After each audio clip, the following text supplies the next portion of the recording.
মানুষের জীবনে দুটি বড় মাপের সম্বল আছে। প্রথম হলো আশা। আশা যেটা আমাদের সামনে পথ চলার প্রেরণা যোগায়। আশা যা আমাদের শক্তি প্রদান করে, সাহস যোগায়, আমাদের এটা বোঝায় যে এখন অনেক কিছু শুভ হওয়া বাকি আছে, ভয় পেও না। আর দ্বিতীয় হলো বিশ্বাস।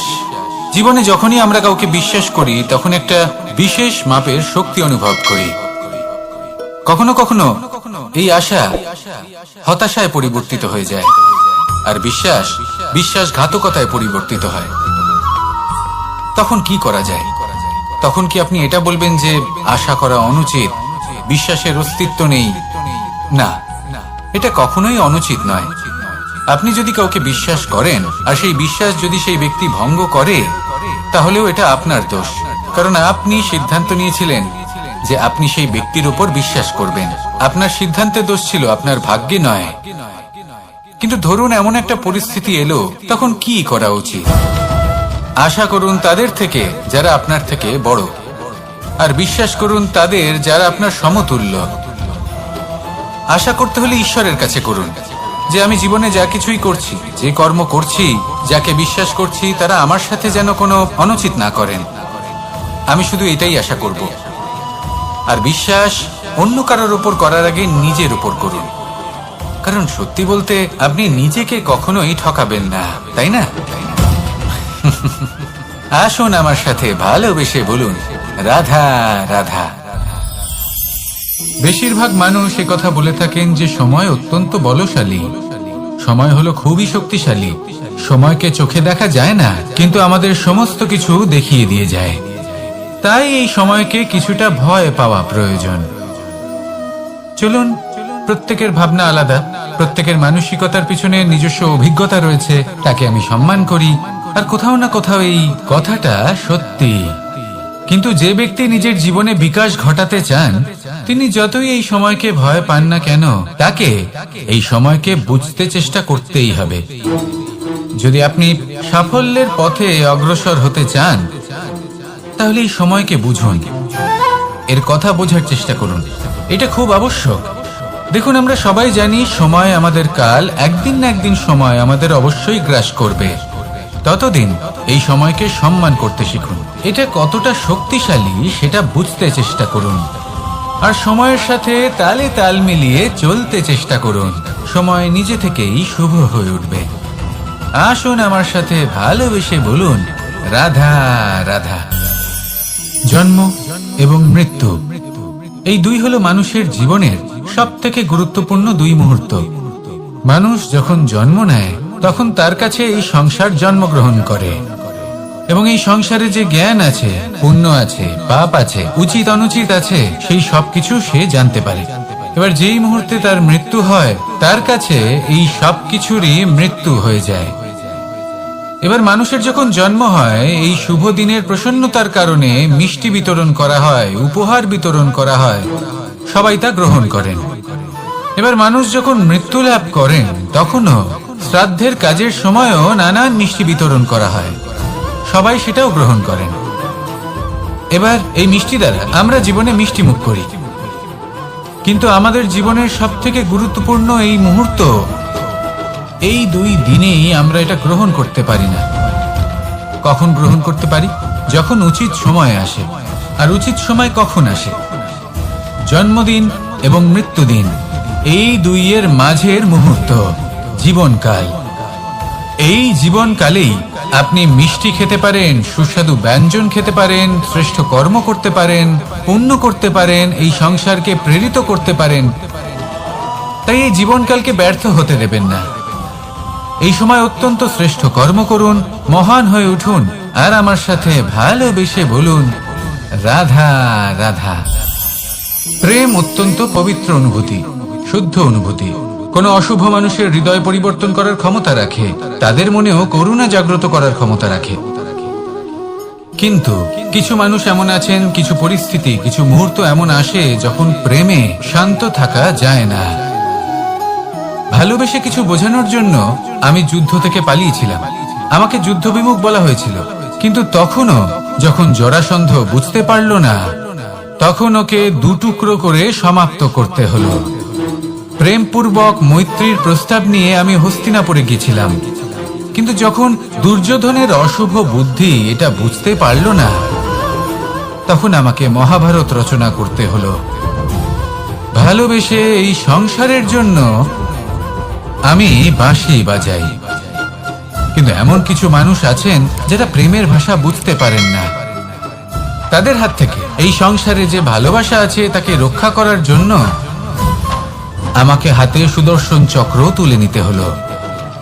এই সংসারে ভালোবাসা গুরুত্বপূর্ণ। এই সংসারকে যদি ভালোবাসা দিয়ে ভরিয়ে তুলতে পারেন, এই সংসার একটু বেশি সুন্দর হয়ে উঠবে, চারিদিকে প্রসন্নতা ছেয়ে যাবে। কিন্তু যখন এমন একটা সময় আসে যখন ভালোবাসা সংকটে পড়ে যায় আর তাকে রক্ষা করা অনিবার্য হয়ে পড়ে, তাহলে যদি তার জন্য কঠোর হতে হয় সেটা হন, যদি হাতে অস্ত্র তুলে নিতে হয় তা তুলে নিন। এই ভালোবাসাকে সুরক্ষিত রাখা প্রয়োজনীয়। আসুন আমার সাথে ভালোবেসে বলুন, রাধা রাধা। এই বৃহৎ বৃক্ষকে দেখুন, অত্যন্ত শক্তিশালী বৃক্ষ।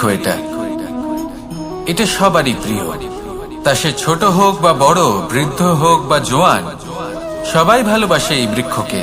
আর সত্যি বলতে এই বৃক্ষ সবাইকে সেবা করে, সবাইকে ফল দান করে, সবাইকে ছায়া প্রদান করে। দূর থেকে দেখে মনে হয় এর কোনো পরিচর্যার প্রয়োজনই নেই, কিন্তু একজন কুশল মালী এইভাবে ভাবেন না। তিনি সময় অন্তরে খুব খুঁটিয়ে এই গাছ নিরীক্ষণ করেন, দেখতে থাকেন। যদি কোনো এমন শাখা থাকে যা রোগগ্রস্ত, তাহলে সেটা কেটে আলাদা করে দেন। যদি এমন কোনো শাখা থাকে যা মৃত, তাহলে সেটা আলাদা করে দেন। আর এইভাবে উপযুক্ত দেখাশোনা করার কারণেই এই বৃক্ষ এইভাবে সুস্থ হয়ে থাকে, সতেজ হয়ে থাকে, সবার সেবা করতে থাকে। আপনাকেও নিজের সাথে সেটাই করতে হবে। নিজের জন্য আপনাকে একজন কুশল মালী হয়ে উঠতে হবে, রক্ষা করতে হবে নিজের শরীরের, নিজের মনের। আপনার শরীর যদি রোগগ্রস্ত হয়ে পড়ে, তাহলে ওষুধ গ্রহণ করতে হবে। যদি এই মন কোনো এক কারণে বিচলিত হয়ে পড়ে, তাহলে তার থেকে নিজেকে মুক্ত করতে হবে। আপনি যদি নিজের যত্ন নেন, তবেই এই বৃক্ষের মতো হতে পারবেন, সেই বৃক্ষ যে সবারই প্রিয়, সবাইকেই সেবা করে। আসুন আমার সাথে ভালোবেসে বলুন, রাধা রাধা।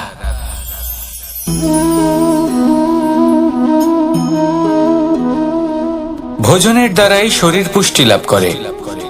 ছোটবেলা থেকে আজ পর্যন্ত যাই আপনার ভোজন হয়ে থাকুক, যাই আপনার আহার হয়ে থাকুক, সেই অনুসারেই আপনার শরীর গঠিত হয়েছে। এই ভোজন অত্যন্ত গুরুত্বপূর্ণ, সেই জন্য এর প্রত্যেক অংশকে বোঝা খুব আবশ্যক। প্রথম অংশ, যে আমরা কি গ্রহণ করছি, এই ভোজন কোন স্থান থেকে আসছে সেটা বুঝুন। দ্বিতীয় অংশ, ভোজন কে বানাচ্ছেন। এই ভোজন সর্বশ্রেষ্ঠ তখনই হয় যখন মাতার হাতে তৈরি করা ভোজন হয়। কিন্তু যদি মাতার তৈরি করা ভোজন আপনি প্রাপ্ত নাও করতে পারেন, তাহলে সেই ব্যক্তির ভোজন তৈরি করা উচিত যিনি সাত্ত্বিক। তৃতীয় অংশ, কোন স্থানে আপনি ভোজন গ্রহণ করছেন। যে স্থানে আপনি ভোজন গ্রহণ করছেন তা সাত্ত্বিক হওয়া উচিত, তা হলো অত্যন্ত গুরুত্বপূর্ণ। এবং চতুর্থ সবথেকে গুরুত্বপূর্ণ অংশ, তা হলো এই ভোজন আপনি যার দ্বারা প্রাপ্ত করেছেন, যেখান থেকে প্রাপ্ত করেছেন, যে স্থানে বসে আপনি ভোজন গ্রহণ করছেন, তার প্রতি কৃতজ্ঞতা প্রকাশ করুন এবং ভোজন পূর্ণরূপে সমাপ্ত করুন। তবেই এই ভোজন আপনাকে সুখী জীবন দান করবে, সুস্থ শরীর দেবে, আর এই মন তা সুপ্রসন্ন হয়ে বলবে, রাধা রাধা। এই হলো বটগাছ। এটা সম্ভব কে করে দেখাবে? প্রকৃতি। আগে হ্যাঁ, এই সংসারে যা কিছু উৎপন্ন হয়, যা কিছু নষ্ট হয়, তার জন্য প্রকৃতি দায়ী হন।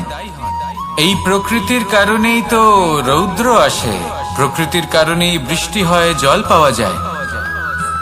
তার কারণেই এই বটের বীজ তা এক বিশাল বটবৃক্ষে পরিণত হবে। কিন্তু একজন মানুষকে দেখুন, মানুষ বলবে এই বৃক্ষে আমার অধিকার রয়েছে। কেন? কারণ আমি এই বীজ বপন করেছি।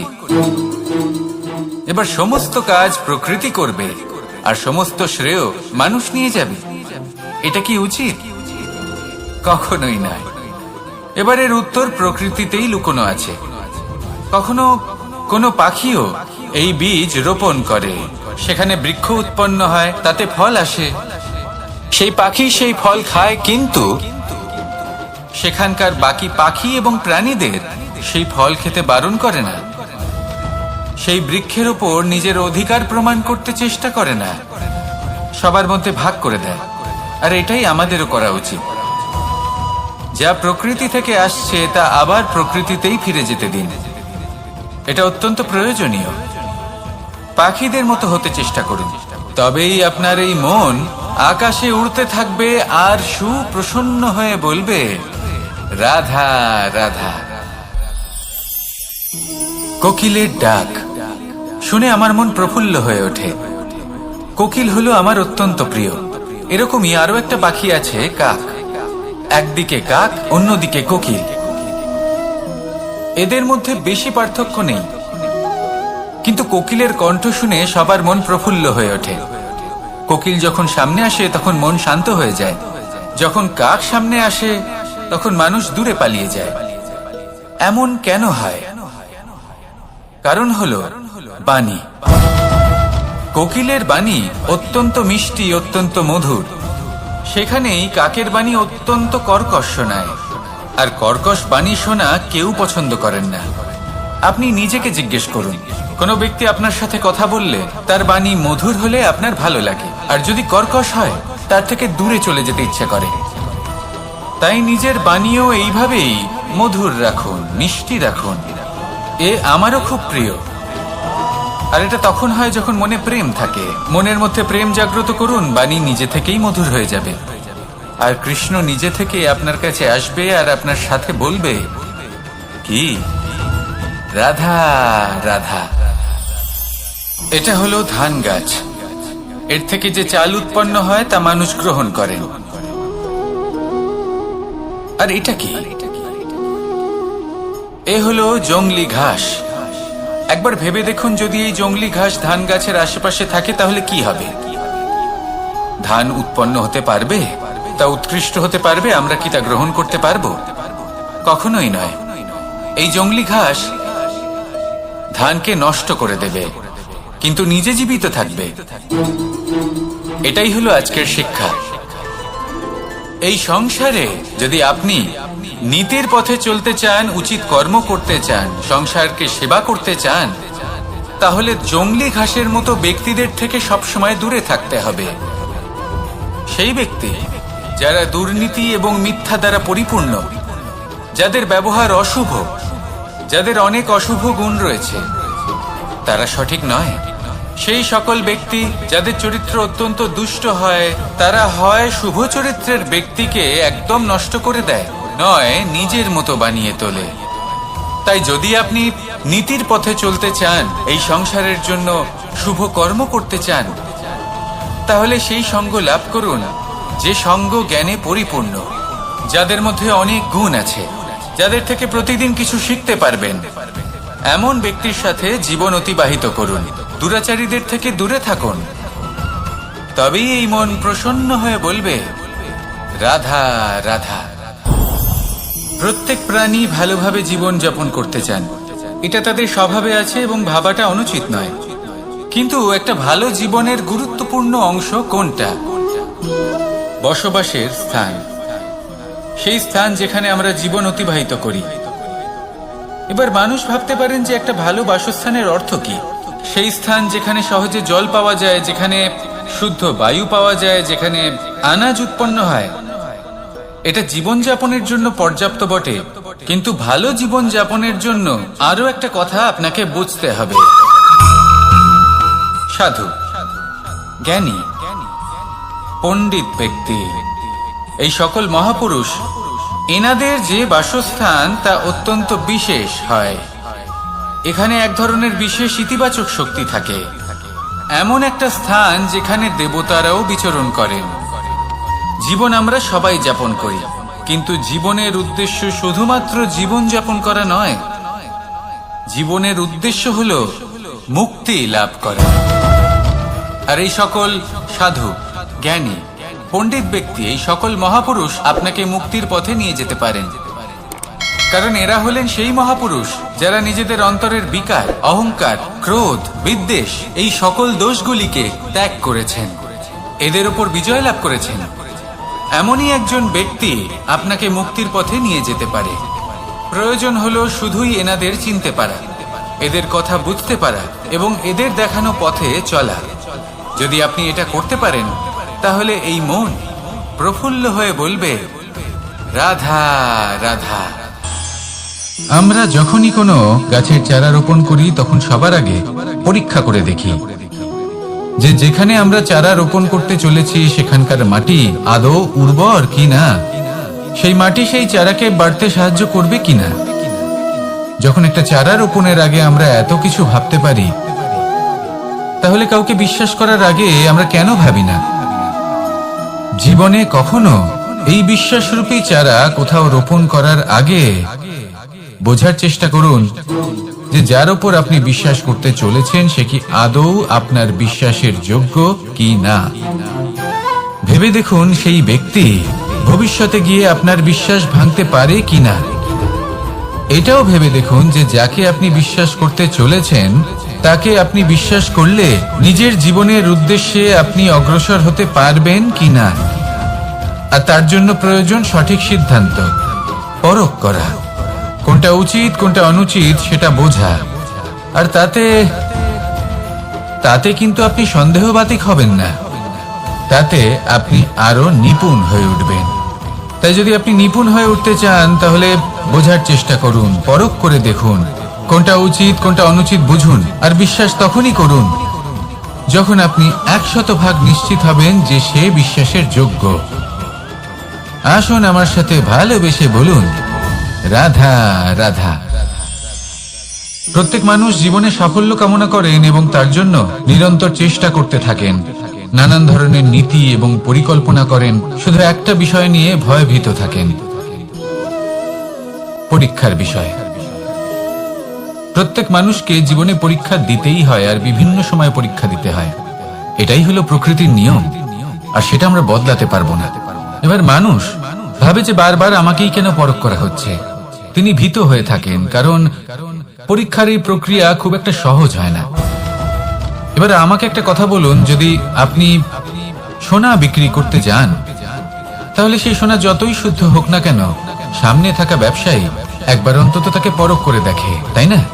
তবেই তো তার মূল্যটা জানা যায়। আমরাও হলাম সেই স্বর্ণের মতো, সময়ান্তরে আমাদেরকেও পরখ করা হবে। শুধু নিজেকে শ্রেষ্ঠ করে তুলুন, নিজেকে শুদ্ধ রাখুন। যদি শ্রেষ্ঠ এবং শুদ্ধ হন, তাহলে আর পরীক্ষার ভয় থাকবে না। আপনার মূল্য যা থাকার সেটাই থাকবে। আসুন আমার সাথে ভালোবেসে বলুন, রাধা রাধা। সাগর জলতত্ত্ব দ্বারা সমৃদ্ধ, এ হলো জন্মদাতাও আর জনকও। এই সাগরকে দেখে আমরা অনেক কিছু শিখতে পারি। এই সাগরকে বাইরে থেকে দেখলে মনে হবে ঢেউ কোলাহল সৃষ্টি করছে, কিন্তু যদি আপনি আস্তে আস্তে কিছুটা গভীরে যান, তাহলে দেখবেন ঢেউগুলি শান্ত হয়ে গেছে। সেই একই সাগর তীরের কাছে অন্যরকম, গভীরে অন্যরকম। এবার সাগরের মাঝে এসে দাঁড়ান আর অনুমান করতে চেষ্টা করুন যে এটা কতটা গভীর। তাহলে দেখবেন এই কাজ অসম্ভব। আপনি সত্য কখনোই জানতে পারবেন না যতক্ষণ না সেই সাগরের তলদেশে পৌঁছচ্ছেন।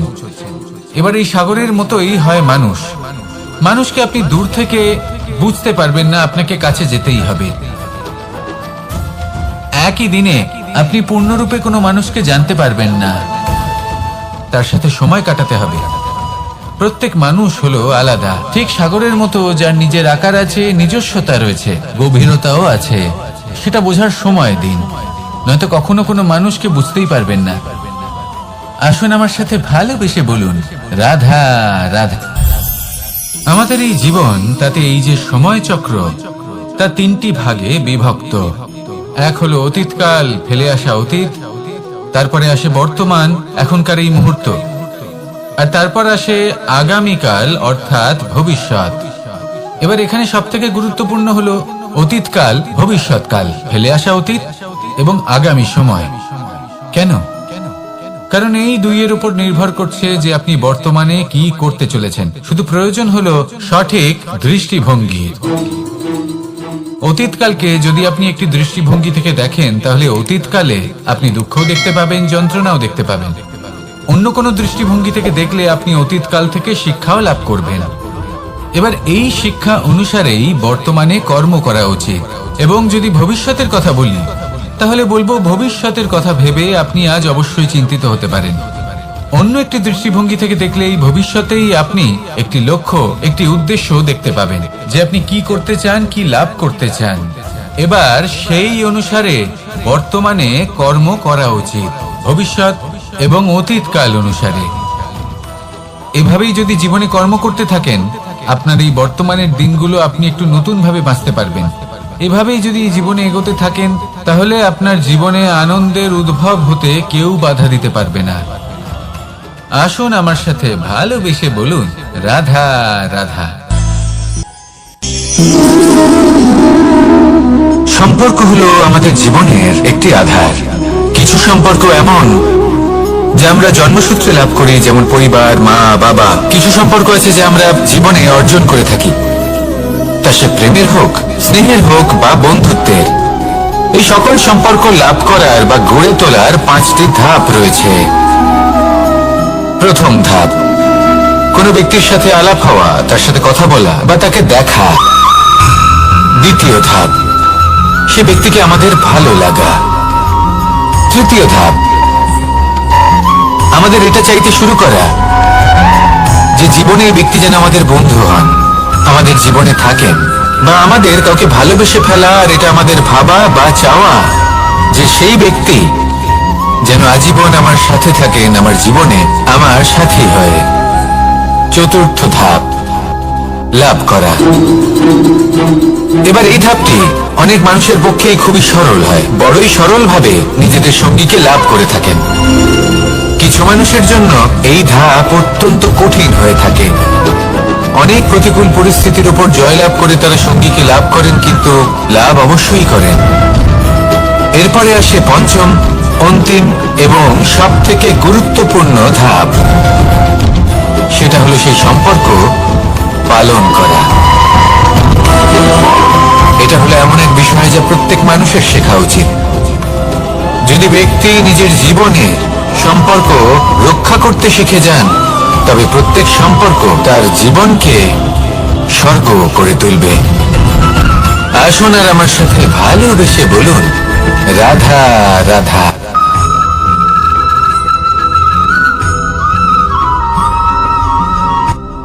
রাত্রে আমরা সুখ নিদ্রা লাভ করি, আমরা স্বপ্ন দেখি, ভবিষ্যতের পরিকল্পনা করি, খুব ভালো লাগে। সকালে যখন চোখ খুলি, নিদ্রা ভঙ্গ হয়, স্বপ্ন সেইখানেই ভেঙে যায়, আর তারপর আমরা আমাদের রোজকার জীবন যাপন করি। স্বপ্ন হয়তো মানুষ রাতের বেলায় দেখেন, কিন্তু সেটাকে সার্থক দিনের বেলাতেই করতে হয়। রাতে মধুর বাতাসের নিচে কোমল শয্যায় শুয়ে মাতার গলায় মিষ্টি গান শুনতে শুনতে নিদ্রায় আচ্ছন্ন হওয়া, স্বপ্ন দেখা, ভবিষ্যতের পরিকল্পনা করা বড়ই সরল। কিন্তু সকালবেলায় সময় মতো উঠে সূর্যের তাপ সহ্য করে, সেই উষ্ণতা সহ্য করে সর্বাঙ্গ ঘেমে গিয়ে নিজের পথ খুঁজে বের করা, সেই পথে অগ্রসর হওয়া, বাধা বিপত্তি এসবের সম্মুখীন হওয়া, আর তারপর লক্ষ্য লাভ করা, এগুলো কঠিন কাজ। এ হলো অত্যন্ত কঠিন কাজ। যদি আপনি চান যে স্বপ্ন আপনি দেখেছেন তা সত্যি হোক, তাহলে দিনের বেলায় আপনাকে বেরিয়ে কর্ম করতেই হবে, পরিশ্রম করতেই হবে। মনের এই চক্ষু দিয়ে স্বপ্ন দেখা সম্ভব, কিন্তু যদি আপনি বুঝতে পারেন যে এই স্বপ্নই হলো আপনার লক্ষ্য, তাহলে তাকে সার্থক করতে শুধুমাত্র পরিশ্রম দ্বারাই করতে হবে। তাহলে পরিশ্রম করুন আর আমার সাথে ভালোবেসে বলুন, রাধা রাধা। মানুষের জীবনে 3টি গুণ অত্যন্ত প্রয়োজনীয়: শ্রদ্ধা, বিনম্রতা, যোগ্যতা। যদি জ্ঞান লাভ করতে চান তাহলে শ্রদ্ধার প্রয়োজন, যদি মান লাভ করতে চান তাহলে স্বভাবে বিনম্র হওয়া প্রয়োজন, আর যদি মনোবাঞ্ছিত স্থান লাভ করতে চান তাহলে যোগ্যতার প্রয়োজন। বিষয়টা সহজ। শ্রদ্ধা আপনাকে জ্ঞান দেবে, নম্রতা আপনাকে মান, আর যোগ্যতা উচিত স্থান দেবে। কিন্তু যদি আপনি এই তিনটি গুণ সম্মিলিত করেন তাহলে এমন কিছু লাভ করবেন যা এই সব কিছুর থেকে অনেক ঊর্ধ্বে। সম্মান। আর এ হলো সেই সম্মান যা প্রত্যেক মানুষের নিজের জীবনে লাভ করতে চেষ্টা করা উচিত। কারণ এই হলো সেই সম্মান যার কারণে আপনি চলে যাওয়ার পরেও এই সংসার আপনাকে ভালোবাসবে আর মনে রাখবে। আসুন আমার সাথে ভালোবেসে বলুন, রাধা রাধা। আকাঙ্ক্ষা কখন লোভে পরিণত হয়ে যায় তা কেউ বলতে পারে না। এবার তার পরিণাম কি হতে পারে তাও আমরা কেউ জানি না। আজ আমি আপনাকে বলছি, কোনো ব্যক্তি সব থেকে বেশি ক্ষতির সম্মুখীন তখনই হয় যখন সে এটা মনে করে যে সে সব থেকে বেশি সুরক্ষিত স্থানে রয়েছে। সে ভাবে যে সে সেখানে সুরক্ষিত রয়েছে। সে তখন অসাবধান হয়ে পড়ে, আর তখনই তাকে জীবনের সব থেকে বড় ক্ষতির সম্মুখীন হতে হয়। নিঃস্ব হয়ে যাওয়ার পরিস্থিতি কোনো মানুষের জীবনে তখনই আসে যখন তার কাছে প্রচুর সম্পত্তি থাকে এবং সে তার থেকেও অনেক বেশি সম্পত্তি অর্জন করতে চায়। সেই অনেক বেশি সম্পত্তি অর্জন করার চেষ্টায় সে এমন কিছু করে বসে যার ফলে তাকে সমস্ত সম্পত্তি হারাতে হতে পারে। একজন রচনাকার নিজেই নিজের প্রতিভা একদম শেষ করে দিতে পারে যখন সে অনেকগুলো কাজ নিজের কাঁধে নিয়ে নেয়। একটা গুরুত্বপূর্ণ কথা সবসময় মনে রাখবেন, আজ আপনি যেখানেই থাকুন না কেন, যেমনই যে কোনো স্থানেই থাকুন না কেন, এর পেছনে আপনার আকাঙ্ক্ষার একটা বিশাল ভূমিকা রয়েছে। কিন্তু মনে রাখবেন, আপনাকে শিখতে হবে যে কখন আর কিভাবে নিজের উচ্চাকাঙ্ক্ষাগুলিকে লাগাম পরাতে হবে, কারণ এটা অত্যন্ত আবশ্যক। তাই আসুন আর আমার সাথে ভালোবেসে বলুন, রাধা রাধা। অনেক সময় আমরা জীবনে অনেক মানুষকে এমন বলতে শুনে থাকি যে আমি অসফল হয়েছি কারণ আমার সময় ভালো যাচ্ছিল না। আমি এই জিনিসটা লাভ করতে চাইছিলাম কিন্তু করতে পারলাম না কারণ আমার সময়টা ভালো যাচ্ছিল না। আমি আমার জীবনে ওই মহান কাজটা করতে চাইছিলাম কিন্তু করতে পারলাম না। কেন? কারণ আমার সময়টা ভালো যাচ্ছিল না। কিন্তু যে মুহূর্তে ভালো সময় আমার জীবনে আসবে আমি সব কিছু প্রাপ্ত করব। এমন প্রায় প্রত্যেকেই বলেন। আসুন একটা কথা বোঝা যাক। একজন মালিকে দেখুন, সে প্রত্যেক দিন গাছের সেবা করে, তাকে জল দেয়, তার যত্ন আত্তি করে। কেন? প্রত্যেক দিন সেই গাছ ফল দেয় না। সঠিক সময় এলে তবেই সেই গাছ ফল দেয়, কিন্তু প্রত্যেক দিন মালি তার সেবা করে, তাকে যত্ন করে। শুধুমাত্র তখন করে না যখন সেই গাছ ফল দিতে সক্ষম। আর যদি মালি গাছের যত্ন প্রতিদিন না করে তাহলে হয়তো সেই গাছ ফল দিতেই পারবে না। এটাই হলো আমাদের জন্য একটা শিক্ষা। যখন সময় আমাদের জন্য অপেক্ষা করে না তখন আপনি সময়ের জন্য কেন অপেক্ষা করছেন? ভালো সময়ের জন্য অপেক্ষা করবেন না। ভালো এবং শুভ কর্ম দ্বারা ভালো সময়কে নিজের কাছে টেনে আনুন। নিরন্তর কর্ম করুন, পরিশ্রম করতে থাকুন। শুভ সময় আপনা থেকেই আপনার কাছে আসবে। আসুন আমার সাথে ভালোবেসে বলুন, রাধা রাধা। মানুষের এই সংসারে জীবনযাপন করার জন্য কিছু জিনিসের প্রয়োজন পড়ে। এমন কিছু আবেগ, এমন কিছু বস্তু আছে যেগুলো তার প্রয়োজন হয়। কিন্তু সব থেকে বেশি যে জিনিসটা তার প্রয়োজন হয় সেটা হলো সম্মানের। আমাদের ভালো লাগে যখন কেউ আমাদের সম্মান করে। আমরা কাউকে সম্মান করলে তারও সেটা ভালো লাগে। কিন্তু আপনি দেখবেন যে সংসারে বেশিরভাগ মানুষ দুটি মাপদণ্ডের ভিত্তিতে সম্মান করেন, হয় বয়স দেখে করেন বা উপার্জন দেখে, অর্থাৎ সেই ব্যক্তি কতটা উপার্জন করেন। এবার ভেবে দেখুন, এটা আবশ্যক নয় কারোর বয়স যদি বেশি হয় তার বুদ্ধিও ততটাই বেশি হবে। আবশ্যক এটাও নয় যে কোনো ব্যক্তি যদি অত্যন্ত ধনী হন, বা তার মনও নির্মল হবে, বা তিনি সৎকর্ম করবেন, বা এমন কোনো কর্ম করবেন যাতে উনি সম্মান লাভ করতে পারেন। হতে পারে উনি ধনী কিন্তু দুশ্চরিত্র। সেই জন্য বয়স বা উপার্জন দেখে কোনো ব্যক্তিকে সম্মান করবেন না, কর্ম দেখুন। যদি গভীরভাবে ভেবে দেখেন তাহলে দেখবেন যদি কোনো মানুষ কোনো সৎকর্ম করেন তাহলে তার প্রতি হৃদয় থেকে সম্মান জাগ্রত হয়। এটাই হলো সেই সম্মান যা অর্জন করতে হবে। বয়স আজ আছে, কাল আরো বৃদ্ধি পাবে।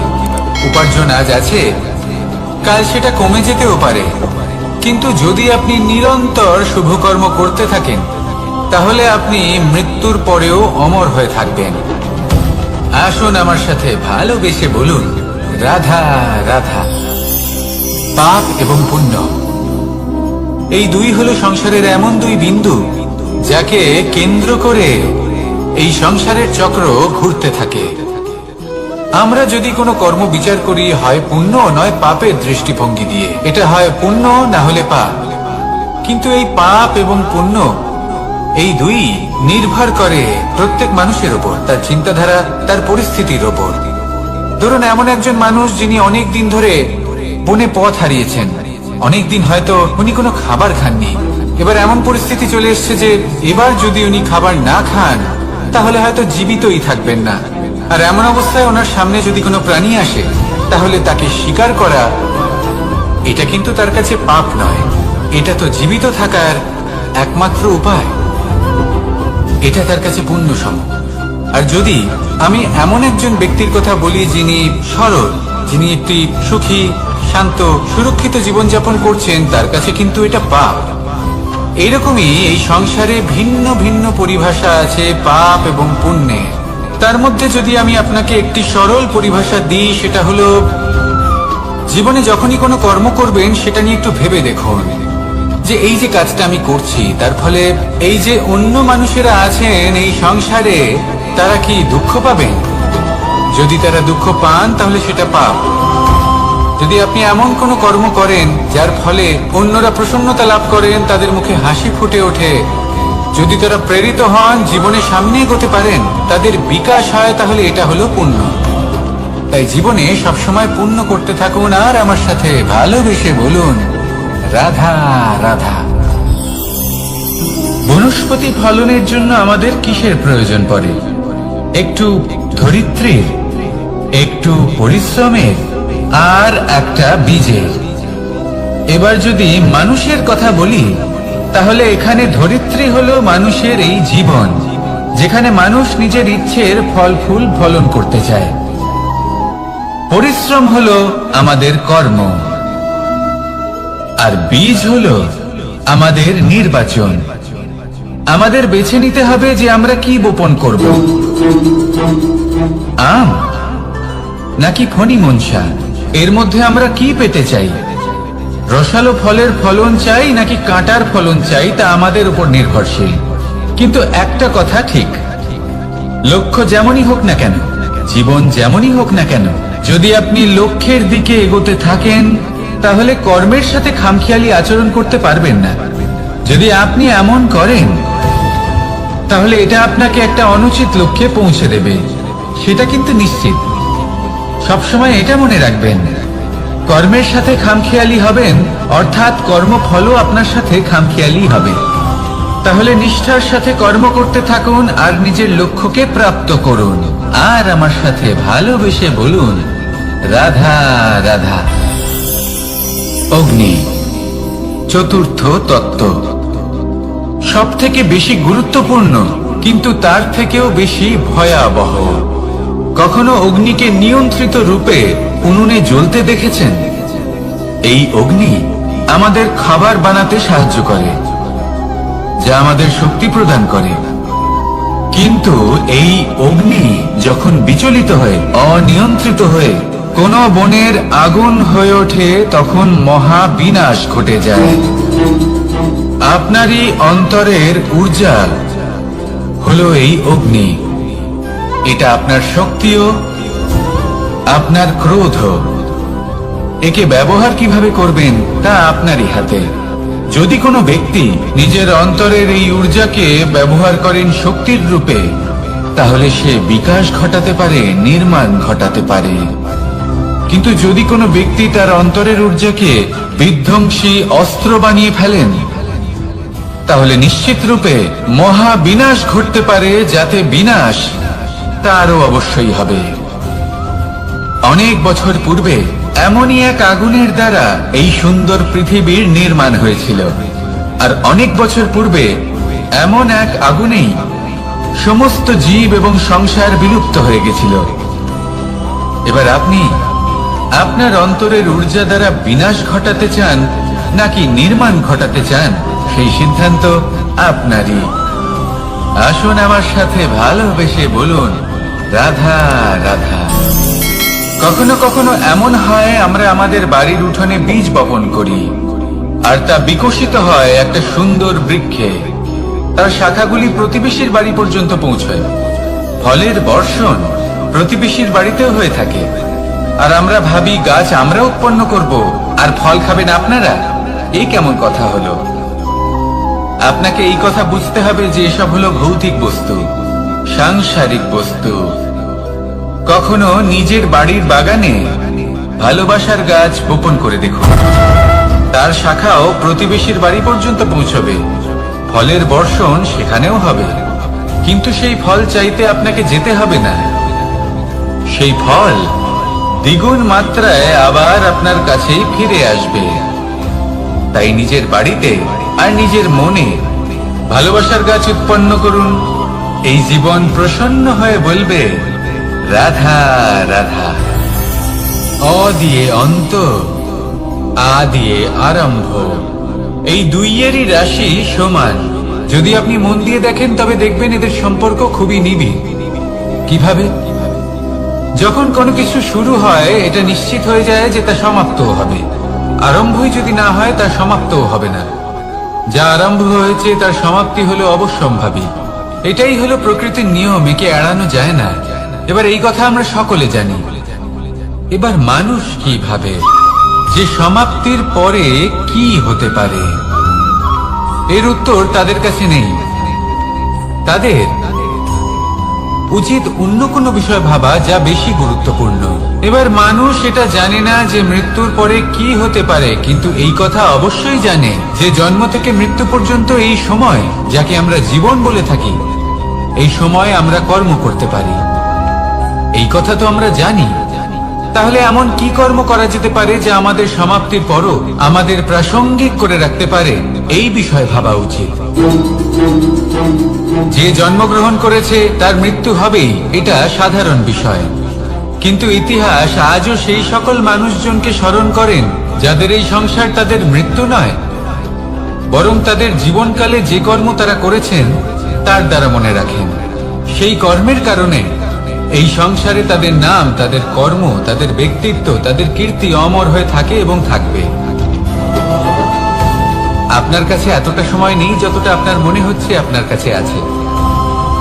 সেই জন্য যত শীঘ্র সম্ভব শ্রেষ্ঠ কর্ম করুন, যতটা পারবেন ততটা অধিক সুকর্ম করুন। এই সংসারে নিজেকে অমর করে তুলুন আপনার মৃত্যুর পরেও। আর আমার সাথে ভালোবেসে বলুন, রাধা রাধা। ওমা, এ কি?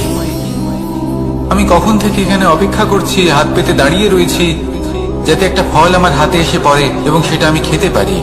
কখন থেকে অপেক্ষা করছি, কিন্তু সেটা হচ্ছেই না। এবার আপনি বলবেন যে এসব কি বলছি, এ কি অদ্ভুত কথা বলছি।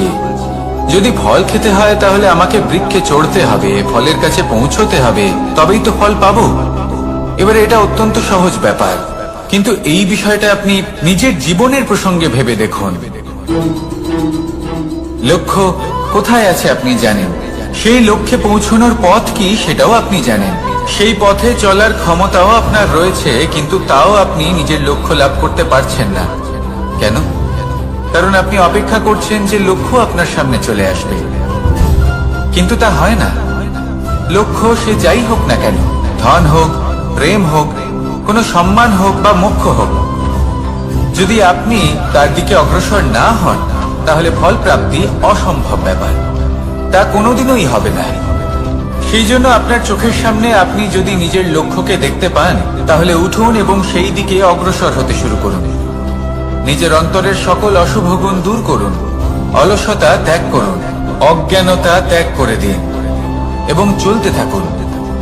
অবশ্যই মনোবাঞ্ছিত ফল লাভ করতে পারবেন। মনে রাখবেন, চলতে থাকলে তবেই লক্ষ্য প্রাপ্তি হবে। অপেক্ষার দ্বারা শুধুমাত্র মৃত্যু লাভ হবে। আসুন আমার সাথে ভালোবেসে বলুন, রাধা রাধা।